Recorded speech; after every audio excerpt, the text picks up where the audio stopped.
My husband always said love you out of habit. No emotion. No meaning. Just words. Then one day, a man looked me in the eyes and said, "You deserve to be loved the right way." I smiled and whispered, "Show me." That night, I felt what love was supposed to feel like. I've been married to Mark for 22 years. We live in a small town in Iowa. We have 2 grown kids, both out of the house now. Mark works as a mechanic, and I work part-time at the local library. Every morning, Mark would say, "Love you," as he walked out the door. It was like clockwork. No eye contact, no smile, just those 2 words. At first, it felt comforting. But over the years, it became hollow. Just words. I tried to talk to him about it once. "Mark," I said, "do you still love me?" He looked up from his newspaper and said, "Of course I do." "Why would you ask that?" I shrugged. "It just doesn't feel like it sometimes." He sighed. "I go to work every day. I come home. I don't run around. Isn't that enough?" I didn't know what to say. Maybe it was supposed to be enough. One afternoon, I was shelving books at the library when a man walked in. He was tall, with graying hair and kind eyes. He smiled at me and said, "Excuse me, could you help me find a book?" "Of course," I replied. "What are you looking for?" He hesitated. "Something on starting over." I led him to the self-help section. "Here's a few that might help." He looked at the titles and chuckled. "Maybe I need all of them." I smiled. "Starting over can be tough." He nodded. "Especially after a divorce." I looked at him, surprised. "I'm sorry." He shrugged. "It's been a year. Still figuring things out." We talked for a bit. His name was David. He had moved to town recently. He was a retired teacher. As he left, he said, "Thank you for your help." I watched him walk away, feeling something I hadn't felt in years. David started coming to the library regularly. He'd check out books, ask for recommendations, and we'd chat. Our conversations grew longer. We talked about everything: books, life, regrets. One day, he said, "You have a beautiful smile." I blushed. "Thank you." He looked at me, serious. "You deserve to be loved the right way." I felt my heart skip a beat. "I'm married." He nodded. "I know. I'm sorry." I shook my head. "No, I'm sorry." "I shouldn't have," he interrupted, "you haven't done anything wrong." I couldn't stop thinking about him. At home, Mark was the same, distant, routine. I felt invisible. Over coffee, he said, "I know this is complicated. But I can't stop thinking about you." I looked at him. "I can't either." He reached across the table and took my hand. "You deserve happiness." I whispered, "Show me." That night, we went to his place. It was simple, cozy. We talked, laughed, and eventually, we kissed. It felt right. For the first time in years, I felt alive. The next morning, I woke up beside David. He was still asleep. I watched him, feeling a mix of joy and guilt. At home, Mark was in the garage. He looked up as I walked in. "Morning," he said. "Love you." I looked at him. "Do you?" He frowned. "What? Do you love me? Really?" He sighed. "What's this about?" "I need more than just words, Mark." He shook his head. "I don't know what you want from me." "I want to feel loved." He didn't respond. I continued seeing David. Each time, I felt more connected to him. But the guilt grew. I was living a double life. One evening, I sat down with Mark. "I need to talk," I said. He looked up. "Okay. I've been seeing someone." He stared at me. "What?" "I didn't plan it." It just happened. He was silent. I'm sorry, I said. He nodded slowly. I guess I should have seen it coming. We talked for hours. He admitted he had taken me for granted. I admitted I should have spoken up sooner. In the end, we decided to separate. David and I took things slow. We spent time together, learning about each other. He made me feel valued, cherished. I found a small apartment and continued working at the library. Life was different, but I felt free. Mark and I remained civil. We talked occasionally, mostly about the kids. He started making changes in his life, too. Looking back, I realize how easy it is to fall into routines, to take love for granted. Words mean nothing without actions. David showed me what love could be: kind, attentive, real. I don't regret my choices. They led me to things with David were good, until they weren't. It wasn't obvious at first. He was still kind. Still gentle. But I started noticing the pauses in our conversations. The way he'd go quiet when I brought up anything about my past with Mark. At first, I thought he was just giving me space. But the silence got longer. He started spending more time alone, reading or going on walks without telling me. One night, I asked him, "Is something wrong?" He looked at me for a moment. "No. Just tired." But I saw it. That look. That distant, checked-out look that I'd seen on Mark's face 100 times. "David," I said, "don't lie to me." He looked away. I'm not lying. But he was. A few weeks later, while he was out, his phone rang. I didn't plan to look. But the name flashed across the screen: Cynthia. I froze. It kept ringing. When it stopped, curiosity ate at me. I picked up his phone. The lock screen was open. No code. There were messages. They weren't flirty. But they weren't nothing either. "Dinner next week? Let me know. Miss seeing your face." My heart dropped. It felt too familiar. Too soon. When he came back, I didn't play games. "Who's Cynthia?" He blinked. "What?" "Don't pretend." I saw the messages. He sat down, hard. "She's my ex-wife." "Why is she texting you like that?" He rubbed his face. "She's confused. She wants to talk. Said she regrets the divorce." "And you?" He didn't answer. "Not right away." "That silence," I said. "That's the answer, isn't it?" He finally looked at me. "I didn't ask for this. But I do still care about her." I stood up. "So I'm the break between your past and your regrets?" "No," he said. But it felt like a lie again. Mark showed up at my apartment the next week. Unexpected. He looked thinner. His eyes tired. "I heard about you and David," he said. I nodded. "How?" "Small town," he said simply. I offered him coffee. He accepted.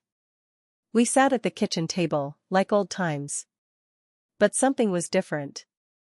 Mark wasn't angry. He looked lost. "I've been going to counseling," he said. I didn't expect that. I needed to understand why I stopped showing up for you. Why "I love you" became routine. I didn't know what to say.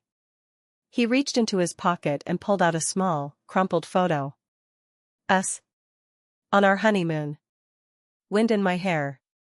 His arm around my shoulder. "I looked at this every day after you left," he said. "I didn't realize how much I missed you until you were gone." I felt a lump in my throat. "It's too late, Mark." "Is it?" he asked. I didn't know where to go from there. David, with his half-truths and silence. Mark, suddenly trying again after 22 years of nothing. I started shutting down. I went to work. Came home. Slept. Ate barely anything.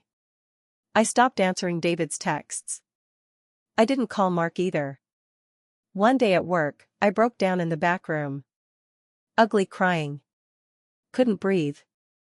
One of the younger girls found me and held me while I sobbed. "You okay?" she asked softly. "No," I said. I think I forgot what okay feels like. 2 nights later, David showed up. He looked nervous. Pale. Tired. "I told her," he said. I didn't move. Told her what? That I'm with someone. That it's over. For real this time. I crossed my arms. "Why did it take you so long?" "Because I was afraid I'd lose both of you." I scoffed. "You already lost me when you started lying." He stepped closer. "Let me prove it to you. Let me earn it back." I looked at him. Looked into those eyes I used to trust. "I don't know if I can," I said. But deep inside, I wasn't sure if I wanted to. Every day I kept thinking, do I go back to what's familiar or do I keep chasing what might be real? Both men were flawed. Both hurt me. One out of neglect. The other out of fear. I found myself thinking, maybe love isn't supposed to be this messy. Maybe it is. Maybe I expected too much. Or maybe I waited too long to expect anything at all. I stood in front of the mirror one morning, staring at my own face. My own eyes. No man had really seen me. That's when I made my decision. But I didn't tell anyone yet. Not Mark. Not David. Not even myself out loud. About 2 weeks later, I found an envelope slipped under my apartment door. No return address. My name is written in shaky handwriting. I opened it slowly. It was a letter. From Cynthia. Yes, that Cynthia. She wrote, "You don't know me. But I know about you. I asked David about you months ago, and he lied. Said it was nothing." I believed him. But something felt off. I'm not writing to fight for him. I don't even want him back anymore. I just want you to know, he did this before. With another woman, while we were still married. He always finds someone to hold him together while he falls apart. He says the right things, but he doesn't know how to stay for anyone. I stared at the letter until my eyes blurred. I had been the other woman in her story. And now I was turning into just another woman in mine. I confronted David the next day. Held the letter out without a word. He read it slowly. His face didn't change much. That made it worse. "So?" I said. "I didn't lie to you," he said, folding the letter neatly and placing it on my table like it wasn't full of knives. "You didn't tell me either." He sighed. "It was years ago. I was broken. I didn't think it mattered. It matters now. I didn't think you needed more reasons to doubt me." I didn't need reasons, David. I needed honesty. That was the moment I saw it. He wasn't who I thought he was. He never was. He was charming. He listened. He made me feel alive again. But that's all it was, a feeling. Temporary. I thought I was finding love. I was just a chapter in his healing story. And he? Just a bandage for my wounds. That same week, Mark invited me over for dinner. "Nothing serious," he said. "Just spaghetti. Like old times." I went. Maybe out of loneliness. Maybe curiosity. The house smelled like garlic and old memories. We ate quietly at the table where we used to argue about bills and laugh about the kids' school projects. Halfway through dinner, Mark set down his fork. "I never told you this," he said, "but about 10 years ago, I almost had an affair." I stared. "What?" He nodded. "There was someone at work. She flirted. I didn't stop her. We went out for drinks once. Nothing happened physically. But it almost did." I swallowed. Why are you telling me this now? Because I don't want you to think I was ever perfect. I wasn't. I just didn't think I needed to say anything if nothing happened. But I know now, even thoughts can break trust. I looked at him differently then. For the first time in years, he looked like a man trying to take responsibility. Not excuses. Not blame. Just truth. A few nights later, I went into the garage to find an old box of family photos. I hadn't touched them since the separation. Dusty corners. Faded edges. Under the photos, I found something else. A receipt. From a hotel. Dated 2 years ago. Mark's name was on it. One night. One room. I froze. My mind raced. He said almost. He said nothing happened. But this? I didn't confront him. Not right away. I needed time to sit with it. I had made mistakes. But maybe I wasn't the first one to break us. Maybe I was just the first one to get caught. David texted me again that week. I still want to fix this. Please don't give up on me. I didn't respond. An hour later, he showed up at my door with flowers.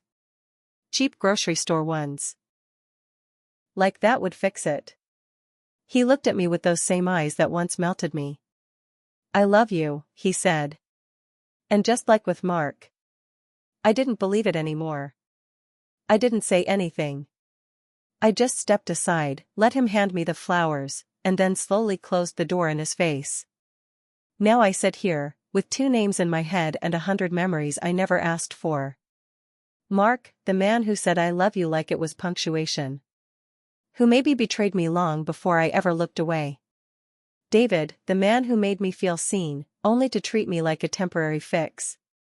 And me, somewhere in between, trying to figure out who I was before I was someone's wife.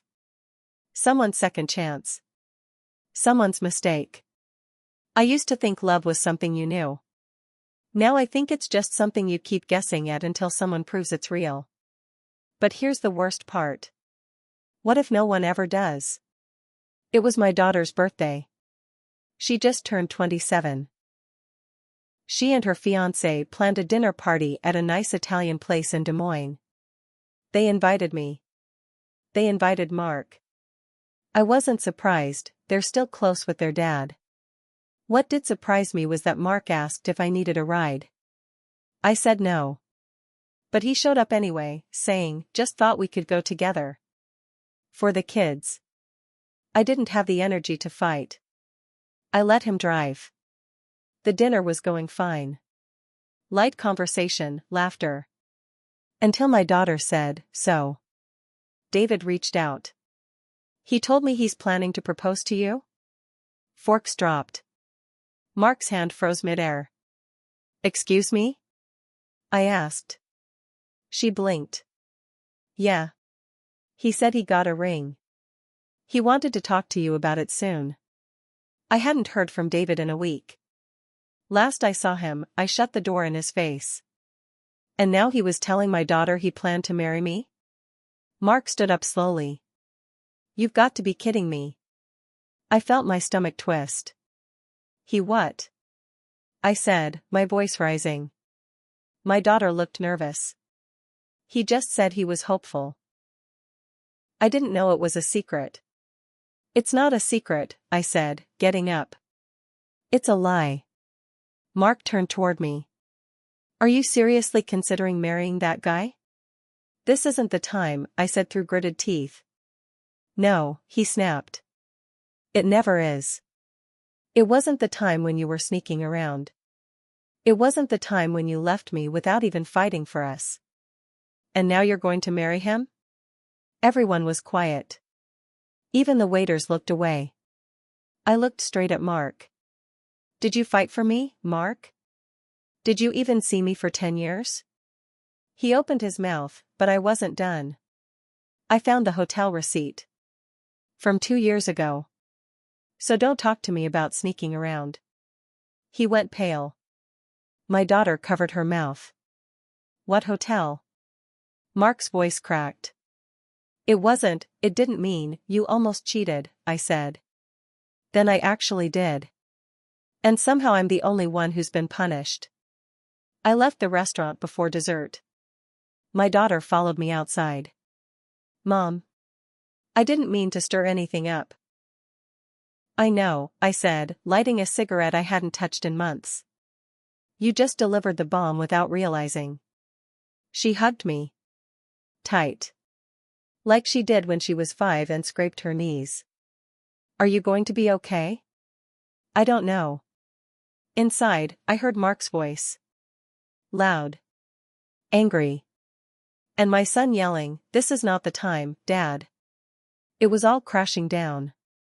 The past. The lies.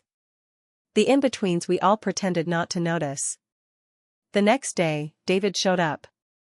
Again. But this time, I let him in. I wanted answers. Why would you tell my daughter you were proposing to me? He looked tired. Because I was going to. You don't get to decide that alone. I thought it'd make you see I'm serious. That I'm not going anywhere. I shook my head. You were going somewhere, David. Just not with me. He sat on my couch. Quiet. Defeated. I never lied to you about loving you, he said softly. I believe you, I said. That doesn't mean we belong together. We didn't cry. We didn't argue. We just sat in the silence. And eventually, he left. Mark didn't call. Not for a week. Then he sent a text, "I'm sorry. I was a coward."